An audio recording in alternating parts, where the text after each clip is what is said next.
Welcome to Honest to Malt, episode with episode six with Mike and Duncan. Mike just pulled a funny face at me, that absolute moron putting me off. Unbelievable. Mike, what's the name of the podcast episode today? I get a kick out of you. So we're having a bit of a Frank Sinatra, I did it my way vibe today. Yeah. That's the main subject of the pod. But I used a different song because it was better. Yeah. Mike, I've done you a rap for today, based on my new nickname for you, which is Two Puddings Mike. Two Puddings Mike. Yeah. So the rap goes, hosting Honest to a Malt with Two Puddings Mike, two tastings at once, popping off like Dick Van Dyke, juggling drams, he multitasking like a trooper. Follow Whiskey Wings on Twitter for grade A bloopers.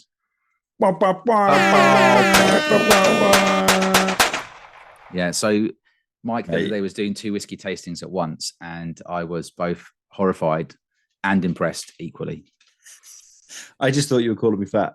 So decent. No, because puddings is the best thing you can have, and so is whiskey tasting. So you were having two puddings at once. So you're now Mike. two puds Mike. Not sure I want that to stick, but hey ho.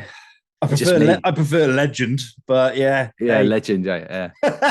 Said no one ever. The legendary Two Puddings Mike. Dear Lord. Yeah. Sorry about that. So we're gonna do the old what have we been drinking? What's in our glass? Yeah, we should do that now. What's in your glass? What's in your glass? Tell me, Duncan, what have you been drinking this week? So, Duncan, what's in your glass now, and what have you been drinking? Well, I had quite a bit, actually. Not that I'm endorsing that. So I almost feel like been. Do you need to tell me something? Are you okay? I almost feel like what hasn't been in my glass. That's how it feels. Yeah, no, plenty of water as well. Well, we both did that Livian's Campbelltown tasting, didn't we, last week? Yeah. Which was, I think, or Livian's, as I called it incorrectly. Livian's, yeah. We love Livian's. And I actually wrote that I kept the sheet that they gave because otherwise I might forget. Excuse pen drop. Glen Scotia double cask rum finish, Glen Scotia seasonal release 2022, Amontillado, Kilkerran 8-year-old cask strength. That was the 2021. Campbelltown Lock 21-year-old. That was beautiful, that one. Springbank local barley 10-year-old and Longrow Red 15-year-old Pinot Noir. And they were all, that was a fabulous tasting. I think we both had a lot of fun. What wasn't as much fun was the ballot at the end. Yeah. Oh, my days. So essentially they had like a few small bottles of local barley and some of the other spring rank releases. And you had to be on this tasting. You had to be present in the virtual room to be in with a chance of being selected. Yeah. There was a couple of people on there. Interesting. Yeah, a couple of people who looked like they were only on there for the ballot. Yeah. And one of them won, much to our massive, crushing disappointment. I called it all the whole way. He literally didn't have a drink the entire time. And I'm like, you're here just to flip this whiskey. And yeah, he's still got it. Right? Mother flipper. What does that tell us about life? There is no justice. No, if I'd been asked, I would have probably gone for the 21-year-old lock. I thought it was a real beautiful blend. And you don't usually get blends which are that good. It was top drawer. Yeah. All the sort of toffee and buttery vanilla, and had that kind of lemon cheesecake thing going on. I quite like the barley, to be fair, unsurprisingly. Well, yeah, I've had loads of that, haven't I? So yeah, you've had loads. I haven't. Just another day of local barley. Never get in a bottle. Might have, maybe. We'll see. Well, we might have worked something. There's a hero with a cape out there. Yeah, but hey, he's got a great name as well. I can't name him name, but it's a great name. One of the best. That tasting allowed me to compare. This is mini nerdy section, real quick. Allowed me to compare 2022 Springbank local barley with 2023. And I think I preferred the 2022. The nose on it was more refined. The 2023 was a bit wilder. I mean, they're both very similar, to be fair. Yeah. But I prefer expensive whiskies, and it is an expensive whiskey when they're around £100 to, if they're not heavily peated, to have sort of classier nature I think. I feel like there was just a lot more. Not that I'm going to talk about like farm distilleries and everything else, blah blah blah blah, but it just felt like there was more maltiness to it. You could tell the malt was sort of different to your bog standard that you're getting from elsewhere. Not that that makes a massive difference normally when you. But you were trying the 2022. You were trying the 2022, yeah, and that's the one that I loved. Like, I had a whole bottle of last year and loved, and I compared 2022 to 2023. What I'm saying is, I think I preferred the 2022, and I think it might be one of the best ones I've had actually of the local barley. Well, I'm glad you got so much of it. Thanks, so am I. So we did that. We were also on blind drams, weren't we? Saturday just gone. That was good. I was tweeting along for blind drams and then got involved in the video. How many other tastings were you doing at the time? Well, yeah, just the one. Just the one. Oh, that's good. Yeah, just the one. Just one pudding this time. All right. Just reeling it in. Everyone, one of them was Talisker, wasn't it? Talisker, the 2011. Is that also Amontillado? Yeah. Casks, yeah, it was. And I could kind of tell it was Talisker, though I'd been out in the afternoon having a few bevies with sort of pubs with dads and kids. And so my palate wasn't in the best place. But I think something was vaguely telling me it was probably Talisker. It just felt a bit thin to me. And actually, I kind of get what some of the more, like the real super pro sort of old, the veteran whiskey crew are saying is when you're doing those kind of tastings and stuff is you kind of want the drams to be sort of over 48% ABV, maybe even over 50% ABV, because when you're just doing a sample, I think that's preferential. Maybe when you've got a whole bottle of something and you're just, just sitting watching the TV, and you're having a couple of tumblers worth or whatever, fair enough, you want 46%, But when you're doing a tasting, sometimes I think I want that higher ABV. Yeah, I think so, definitely, especially because it's like it's catered to a nerdy audience, a whiskey nerd audience. Whereas, if you were lining up drams for a normo, you'd be probably rocking from 43, peaking up at 50, maybe as an absolute max. I was conscious of it. Anyway, so you're not allowed to mention at the moment, but I cracked a new 5-year-old. You're on you're not allowed to talk about it anymore. You've decided. I've mentioned it on every pod. Too much. I cannot talk about Loch Lomond. So don't talk about it. But I opened a new 5-year-old, and it has all the fresh fruits in it, and beautiful level of kind of beautiful peat to it, phenolic peat, and that's a real joy.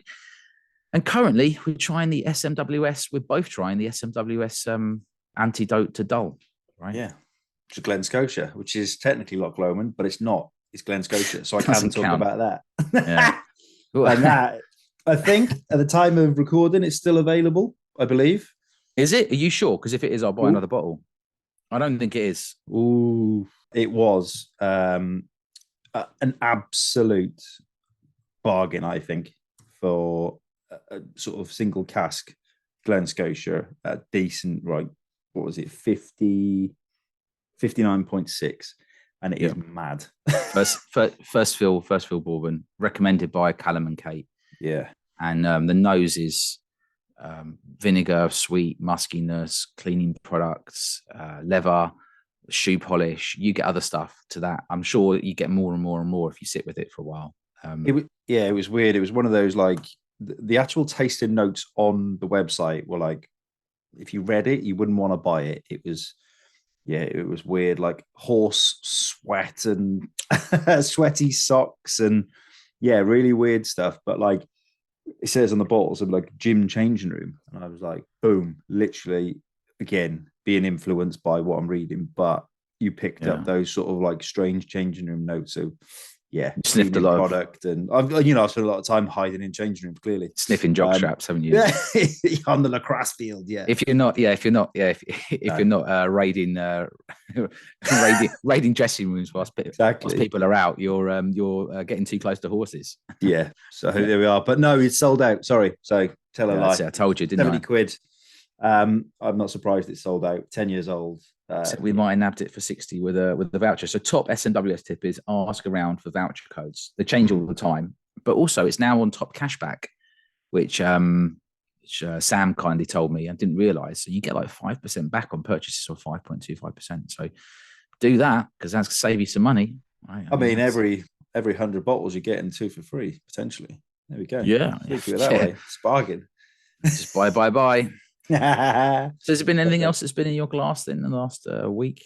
So I have been hammering the distillery I'm not allowed to talk about. So Right. yeah, Okay. yeah, same as what you said, basically. The 5-year-old.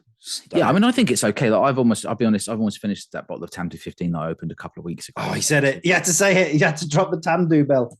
I don't care. I'm going to keep Tamdu. saying. I'm going to keep saying it till Tamdu actually send us some stuff or give us a call and just thank us for our work or my work. I don't care. I got one. Yeah, send it. Duncan can have mine. Yeah, It's fine. Yeah. Also, my wife loves it as well. Maria. She goes to the cupboard and she picks out one whiskey. That's the one she's picking up, right? Just a handsome bottle. That's why. Yeah. Well, if she's not having a peated whiskey, because she usually has peated whiskey because she's proper. She's proper bowl. Yeah. So other stuff that is on my mind at the moment, having maybe bought too much whiskey at the start of the year, is I'm possibly going to self-impose a bottle embargo on myself. Now, I've tried and failed before. Mm-hmm. So I don't know if maybe I need to do it as a team. Do it as a team. Yeah, big maybe. High five over the video. I might like just need to go to church or something. I feel like maybe or AA.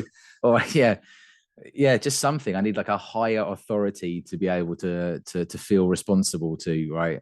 Because if you can afford it, then you just kind of keep going, don't you? That's the thing, I am definitely.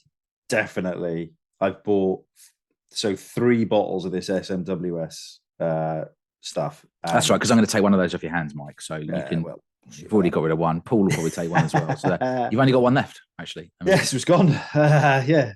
And then apart from this potential bottle of local barley, I will not be buying anything else this month. I've already. Right. Well, I say that I've already ordered one that's on a back order as such. Just waiting for that to be delivered, but there will be no new purchases for the next month. Yeah, well, I'm trying to stick to it. Let's see. Let's say from now, okay. Let's see who cracks first, all right? From right now, who cracks first and buys something, and let's see how long we can last. It's going to be you.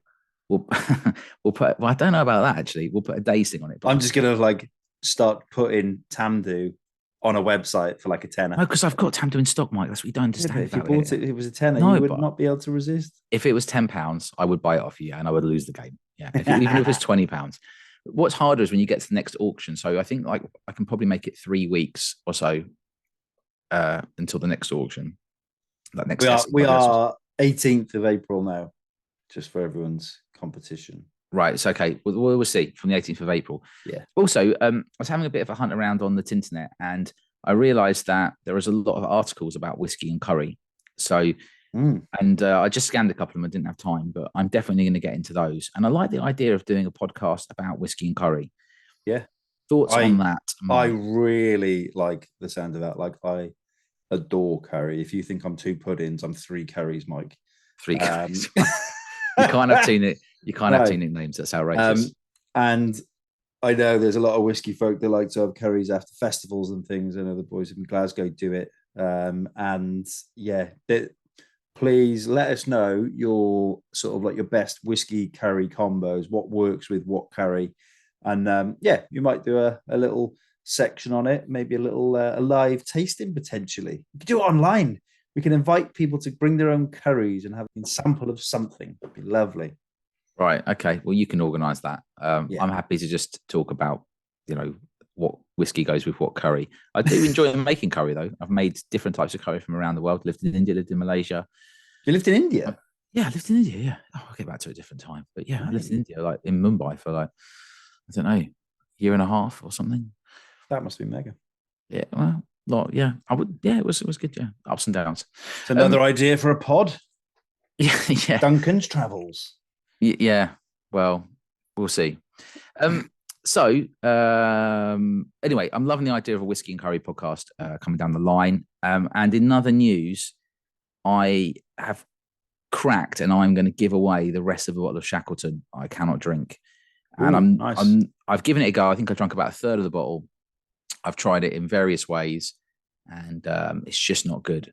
Fortunately, my father-in-law really is enjoying the bottle that I got him, also for £15. And so he will take the rest of the bottle that I'm not drinking. So it just saves me giving another bottle to him. Not only are you honest to a malt, you are generous to a malt as well. Well, I don't know if giving someone giving away shit whiskey. he'll get something better once he's got through that. Yeah. He will drink it though. So, it's not going to get wasted. I don't understand this pouring whiskey down the sink stuff. There's always someone that'll have your bottle. Yeah. Always.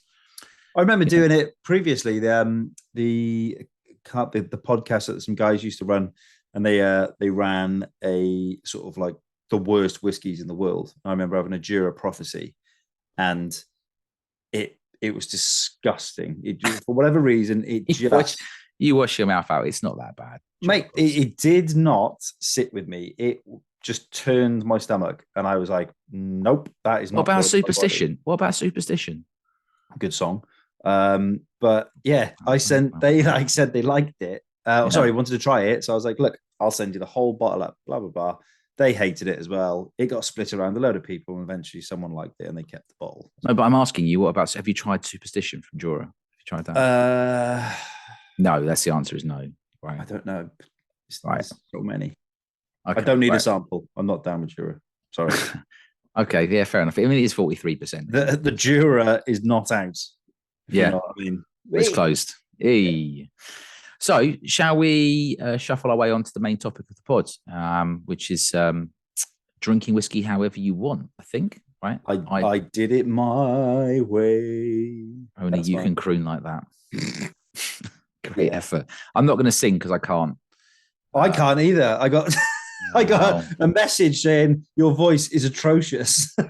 Like, who said that? You, member of public. Thank you. I thought all Welsh people could sing. That's what you said to me. Yeah, but maybe in comparison to some people that can't sing properly. Well, yeah, I mean, obviously, but I can hear when people can and can't sing. I mean, I'm not tone deaf. I just can't sing very well myself. Actually, the only thing I can do is like Johnny Cash, which I'm not going to do on the spot now, but I can sing Johnny Cash. No, I'm not going to do it. I feel like you hurt yourself today.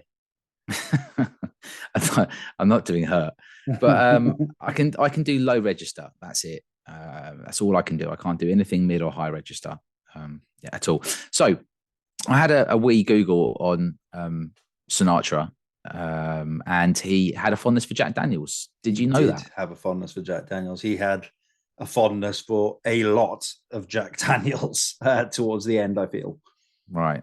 Yeah. Yeah. Okay. I see. And I know they created a whiskey in his honor.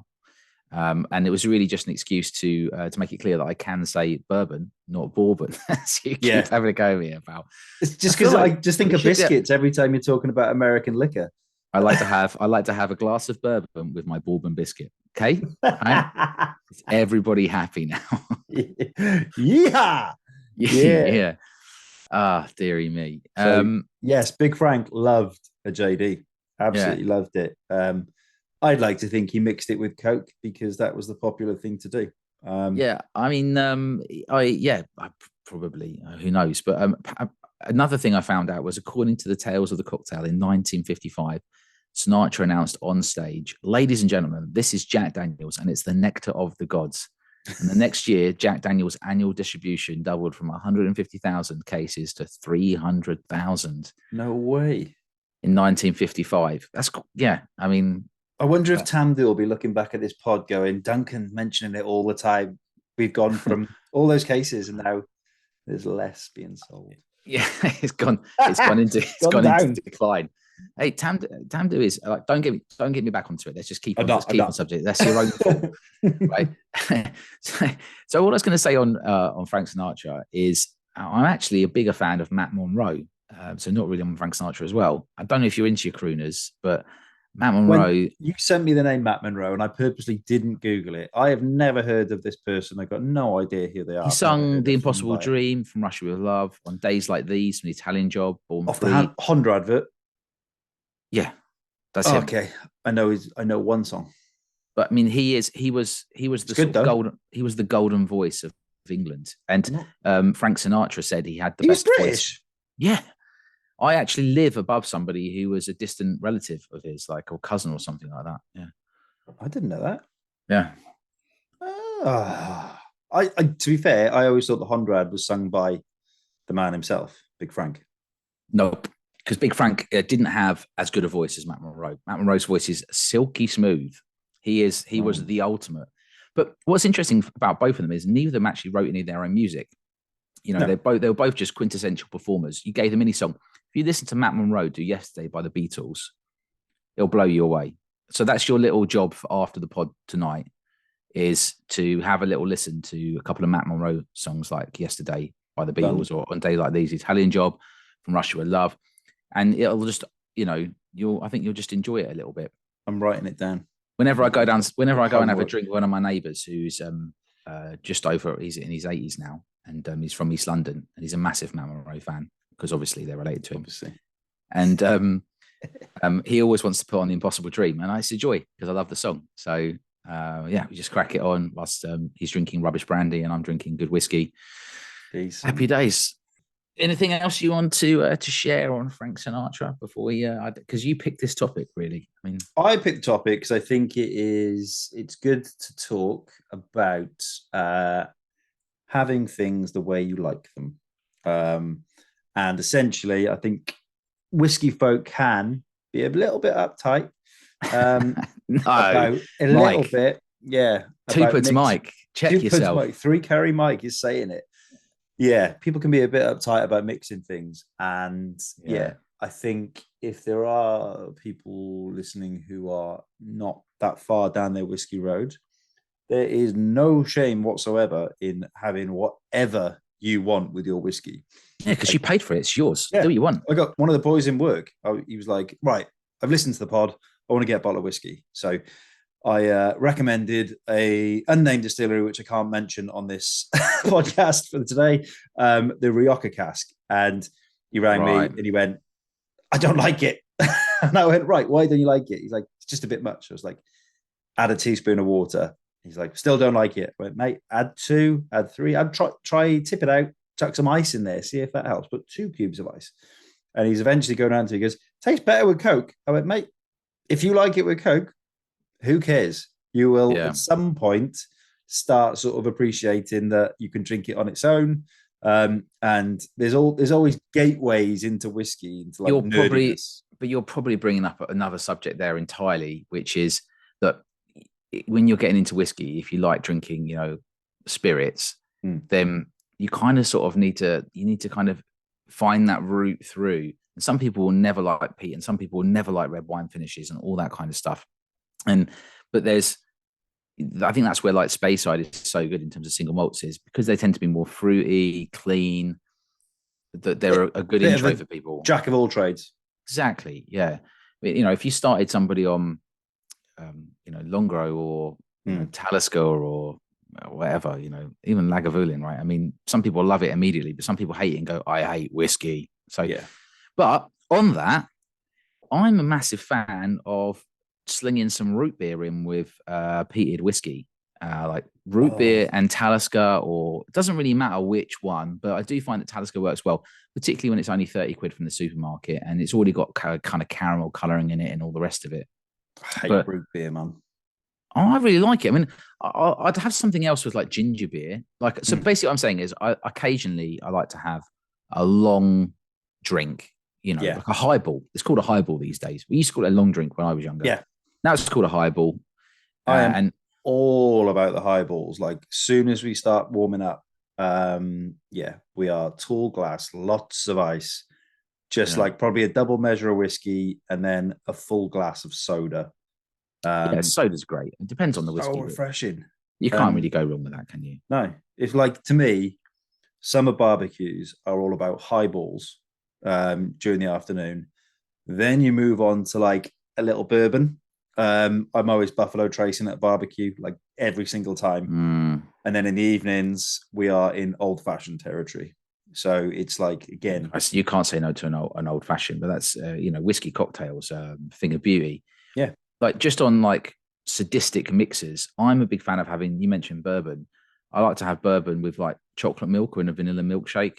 Actually, particularly chocolate milk. So I'll just get like a Yazoo or something. Is it Yazoo, whatever. I'm sure people aren't going to moan about pronunciation on somebody saying it's like Yazoo or It's Yazoo. Yazuza. Yazuza. It's actually pronounced Yazuza. I'm like, it's okay. It says Yazoo on the packaging. Yeah, I know, but it's Yazuza. Everyone knows that, right? So so I like to have a chocolate Yazuza with my bourbon. Mate, nothing wrong with that. And this, especially maybe sometimes if I'm having a cigar, then I might have a ginger ale on its own or ginger beer and a whiskey and the cigar. Yeah, because it's good palate cleanser. You got sugar from the drink is like helping clear that sort of cigar. If I've got a sweet tooth going on, I'm going to sit and have that chocolate milk with bourbon that I mentioned, just mixed together. Beautiful. There is nothing finer than being dragged round the Winter Wonderland in London with a hot chocolate with Baileys and then a little wee hip flask with some bourbon in there. Just top that little bad boy up. Next level. It makes all the Christmas annoyance of Winter Wonderland wonderful. You go. I'm gonna have a wee pour of another SMWS bottle. What you got? Well, they've got this Glen Tockers incense in an orchard, which, to be honest, I've sort of been struggling to finish. It's got a slight strange note in it. I'll tell you what, I picked up. I was doing some Glen Morays last night. Some samples that got sent out to me, and one of them was the Thompson Brothers. I think it was like a 7-year-old, and just tasted like glue. You're going to get grief for that. Weird. You're going to get grief for that pronunciation, by the way you just said, but it doesn't matter. What? Go on. Leave Go it. on. No, don't point it out. Don't point it out. You just did. I know. Just because it's not you for a change. I know, but listen, we're both here just to throw each other under the bus, and then, exactly. as soon as we come to a mutually agree on that, it's going to be just much easier. So, I have got one thing that I would say on generally mixing stuff. When people say you have it how you want, but this is my actual view. Ice, it's up to you. You want to chuck ice in, but know this: the same as if you stick it in the freezer or the fridge. Chilling stuff compresses the flavor. It literally reduces the flavor. And that is why people only drink chilled white wine and chilled lager, because white wine is maybe the exception if you've got very good white wine. But if it's cheap to medium white wine, as in less than £10 a bottle, it's often pretty much undrinkable unless it's chilled, right? If you get much better white wine, then okay, you could drink it slightly chilled. But lager is a great example of that. Really lager, a lot of it needs to be chilled to be drinkable, because if you try to drink it warm, it doesn't taste good, because all the flavors are coming out a lot more. And that's why I love whiskey so much, because whiskey is a drink that you drink at room temperature, and it's at its absolute best with the flavor coming out. And I also like red wine for that same reason, really. Yeah. Although you can have some red wines slightly more chilled than room temperature. But that's why whiskey's so good, because it's unashamedly brilliant in flavors and smells. And so if you want to chill something, like someone said to me, I think it was Claire, chill Shackleton. So I tried it. I'm always up for trying. People say I stuck it in the freezer. I did a shot, like I do a shot of vodka. I sipped it out of the freezer, or maybe I highballed it or whatever. Still put it in a watermelon. Still tasted horrendous. I mean, I could have stuck it in a bottle and put Skittles in it for like 3 months, and it still would have tasted horrendous. Yeah. So I love having them with root beer, like whiskey, like peaty whiskey and root beer. You mentioned cocktails. I'm a big fan of the old fashioned you mentioned. I like to do it sometimes with peated whiskey. You do that? Mm-hmm. Yeah. Banging with peated whiskey, like maybe like some different syrups, like. But I will defend. I'm going to defend ice. Because defending, no, I'm not saying you can't have ice. What I'm saying is it suppresses the taste of things. I mean, but that suppression is sometimes what you need when you are getting into that journey. So I was unguided into whiskey. And if you're drinking cheaper whiskey, I think you need ice. Because this is it. So I was on Johnny Walker Black Label, and I'd order it from the bar, and I'd only ask for like 2 cubes of ice, and I thought I was like so suave, like just 2 cubes, please. But it made it more enjoyable. And then 2 big cubes, though, right? 2 big cubes, not like not snooker ball size, just like normal square cubes. Yeah. But I remember getting a Johnny Walker Blue on holiday, and I was like, I will never ever drink whiskey this expensive again in my life. So why not? I'm just going to go for it. Johnny Walker Blue with 2 cubes of ice, please. And you're like, oh, you knobber. Looking like Yeah. that. But it Can you was see the my sort can of you it see my leads, face? I'm yeah, so but disappointed it in you. leaded me on to then sort of like you go down to one cube and then you're like Mikey no Go cubes. down to one cube. You go So down to one cube, and then you yeah, do half a cube, then a quarter of a cube, then you're and on then an eighth of a cube, yeah, right? it just And takes then, forever to get a drink though, because then you're you like, just mate, can I have dip a the. 16th of an ice cube? By the time he puts it in, it's melted already. I've He's not actually happy. last time I was drinking with Mike, what he did was he asked for the ice and he just dipped it in the whiskey and held it in for like, and he actually gets a stopwatch out and he counts to 6.5 seconds. No. He's very pedantic about it, and then he removes the ice cube, and he actually only puts the ice cube in halfway. Has to be a certain size. Yeah. And the bar staff are getting very irritated with you, and I can't. Well, it's kind of like the cup of tea principle. I like to just dip my ice cube in on a spoon for a couple of seconds and then out, and then give it back to them. So, yeah. Or like if I'm trying to show off, I'll get a grater and just like a Salt Bay and just grate ice above a fucking drink. Just grating that ice up, just flicking it, just off your elbow into the glass.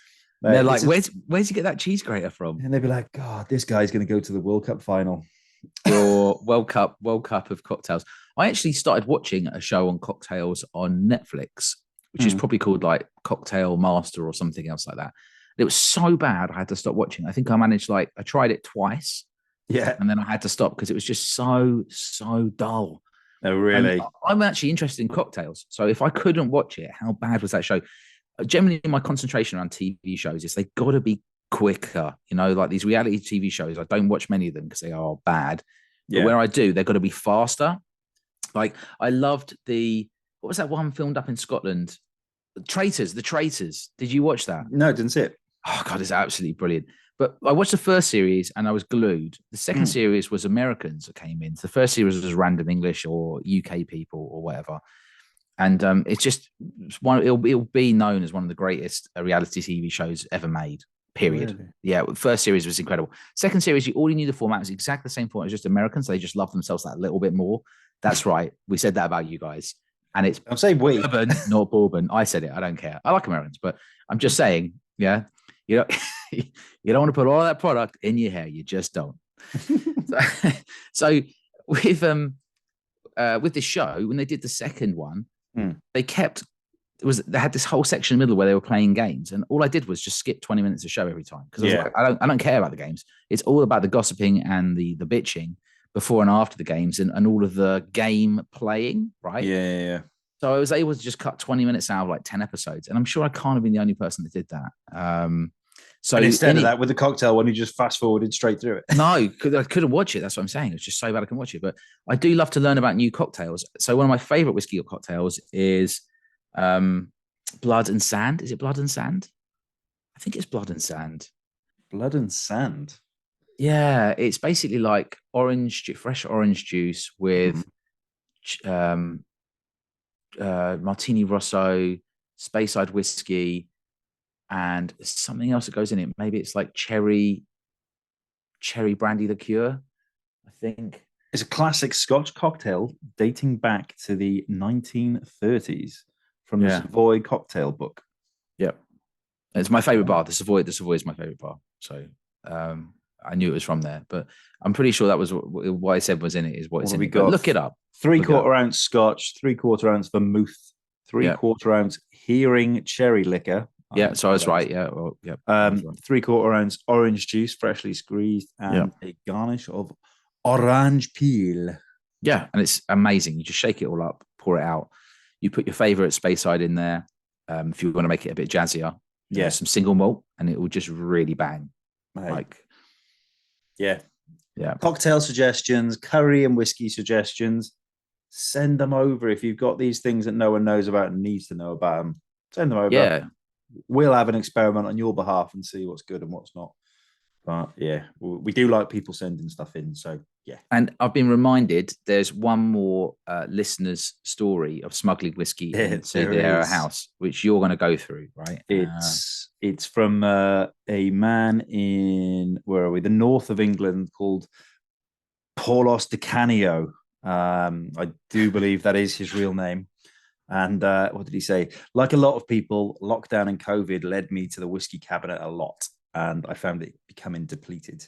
After 2 or 3 deliveries, I could sense a frosty atmosphere, and so a plan was hatched. Thanks to where I work, I was classed as a key worker and could still get out and about. So I had all my whiskey orders delivered straight to the office. And it could get quiet deliveries and leave the bottles either at the office or in the car, and then slip out to the house, or slip out of the house, sorry, under the radar like an SAS operative.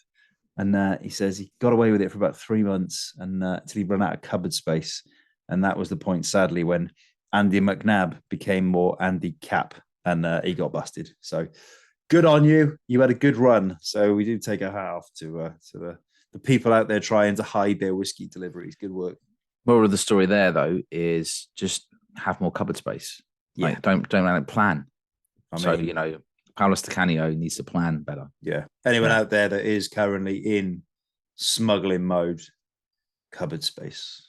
I find behind the sofa really good. Loads of space. No one checks behind there. I managed to get a bottle in today, which was actually this Glen Scotia. And I went to go and get it. And the guy just gave me such a wry smile at the door, because he knows now, because I go to the door. And he was like, he just smiled at me like, yeah, I know why you're coming down. I know. Yeah. He's like, yeah. I'm like, thanks, fella. He's like, Well, Lara went away today, and luckily, because DPD screwed me today, or would have screwed me, yeah.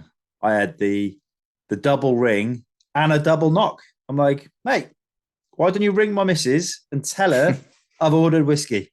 Because that's what you may as well have just done. And I'm like, Oh, because she's on the ring thing, is she? yeah, but like, yeah, she'd already left for the airport today. She's gone away for a week. So I'm like, mate, be as loud as you want. You're not doing my legs. I've got a window now because of blind drams. What? Like an open window where you take deliveries? Yeah, you know how this works. Like, so much stuff is going to arrive for sampling up and sending out to people that I can just get anything in. Yeah. So the only upside of blind jams I can see, beyond the love of the community, the only upside of taking part in this wonderful outreach. No, taking part is tremendous. The only upside to being the person that chooses the whiskies, other than the sort of love of whiskey, which we do love whiskey because it's quite a wee bit of work, is just that window where you can get anything delivered and just be like, what's that? Be like, well, that's for blind drams, isn't it? Yeah. There's a lot of bottles. Well, there's a lot of bottles. bottles. It's not my money.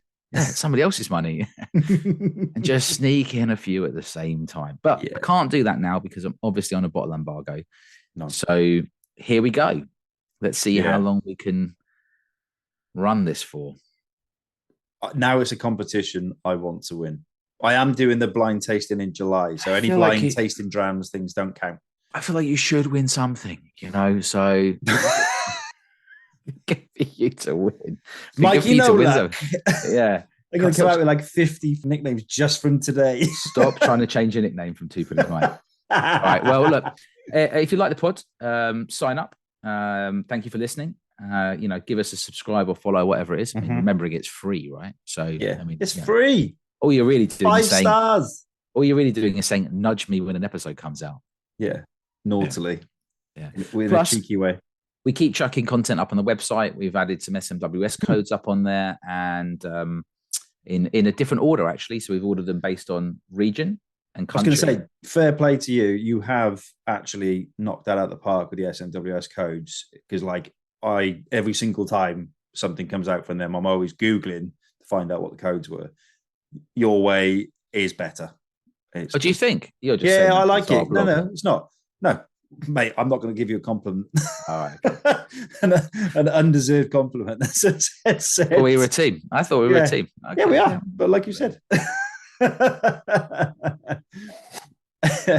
here to throw each other under the bus. And we also did a new guide for whiskey for whiskey drinkers. So basically, it's a guide to learning how to drink whiskey and getting into it properly with some tips and different bits and pieces in this. So if you are new to whiskey and you're listening to this, go onto our website, which is honesttoamalt.com, and just look for the whiskey tasting guide. And I'm sure you'll find it pretty helpful. Yeah, it might just give you that confidence to go to a real life tasting at a bar or whiskey shop or something like that, which again is nothing to fear. But whiskey tasting is the way forward, and watch this space for some interesting tastings in the future. Oh yeah, 100%. Right, been a pleasure as always. as always, the conclusion of episode 6. Thank you very much, and we'll catch you on the next one.